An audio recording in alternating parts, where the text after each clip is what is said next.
Hey everyone, this is Roger from Almost in Full Color. November shocked me again with Twitch Prime because we were given 5 free games and none of them were like integrated with another store. So I guess they're trying to keep up with this 5 games format. I like this so far, but let's get into it and talk about these new games.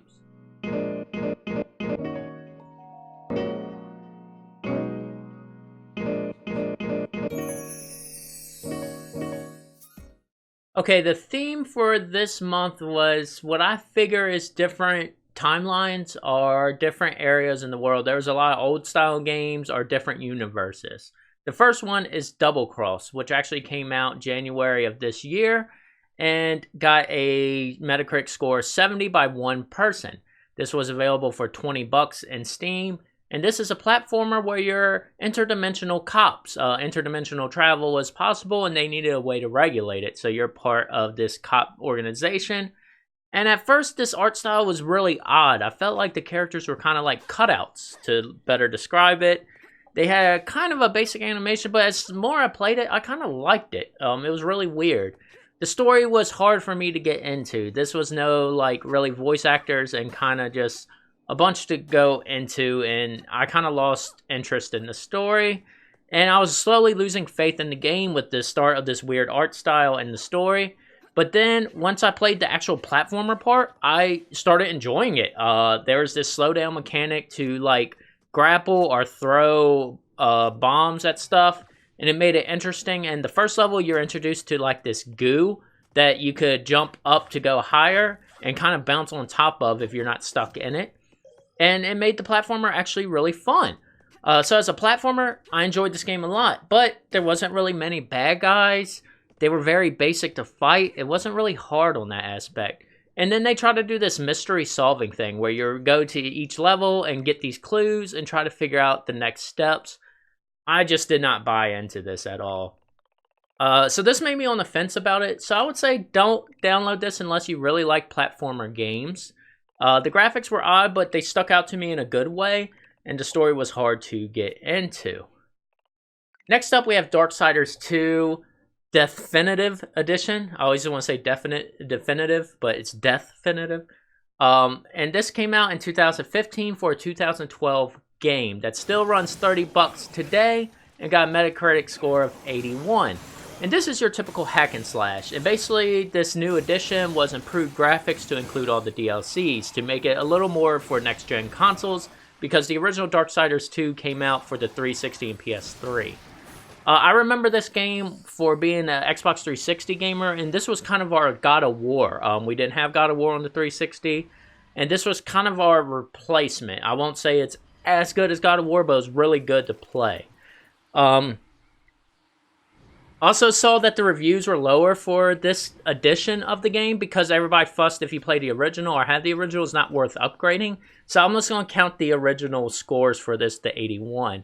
And these were pretty decent graphics. My computer handled this game extremely well. It's older, but since it's 4 years old and based off a 7-year-old game, they held up pretty well. I was enjoying myself a lot. The combat was really smooth.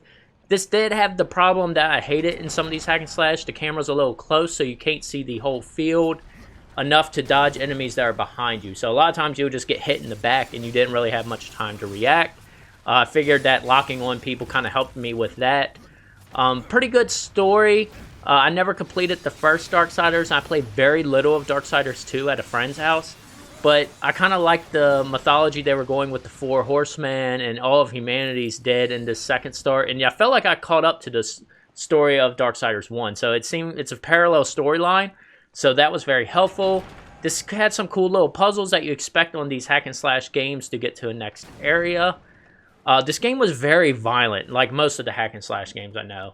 Overall, I would highly recommend downloading this. I was playing this game a lot and enjoyed it. And it occupied my time greatly. Next up, we have Planet Alpha, what came out in September 2018. It's about 20 bucks on Steam currently and got a Metacritic score of 72. This is a platformer adventure. I have no clue what this story's about. This was the one game I didn't get a chance to finish, but you start off as this alien guy that I think you live on this world, and you were hurt, and then you got brought back to life, and now there's robot aliens attacking, and you're going through a bunch of weird places. But the game overall is beautiful. The graphics are amazing. I enjoyed playing it and just looking at the environment. There was kind of cool puzzles to figure out. None of them were extremely hard. But that's not a bad thing. I felt like the gameplay was a good pace. I didn't feel like I got stuck on a particular puzzle, so I didn't do that. But it was interesting to get past some of the aliens. Like here, you had to jump on top of this log to get the alien to go under it so you can jump over them, which was pretty cool. The controls were kind of smooth. There was 1 or 2 hiccups I had, but overall, I didn't have a problem with the controls. And I really liked the look of this game. It looked odd with the, like, hexagonal shapes at first, but then I just got used to the graphics. And you go to so much in this planet that you'll see different views of, like, this jungle to, like, this weird beehive. The major problem I had with this game was the 2.5D-ish style look.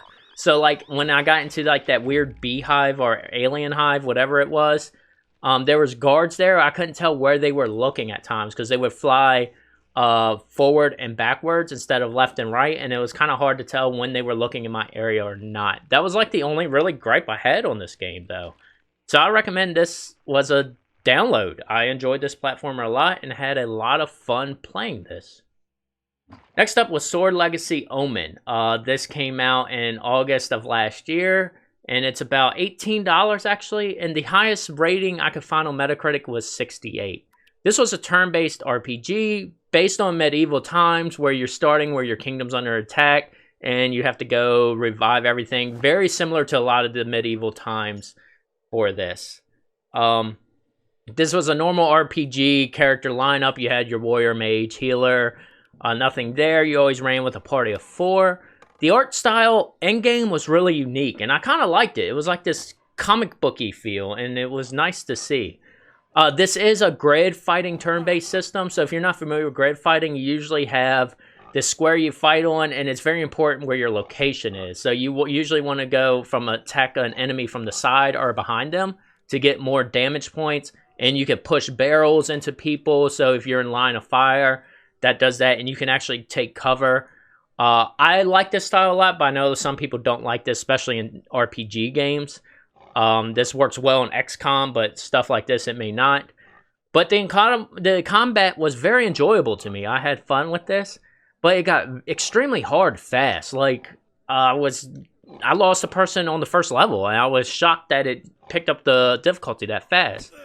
The story was pointless to me. For some reason, they go to these cutscenes with little animation, and I kind of wish they would have just had the cutscenes in-game. I kind of like the style of the game, and it would have been kind of cool to watch that. And they did one cutscene with it, and I enjoyed it, but then it didn't seem like it did that too much where they did this weird animation, which took me out of it.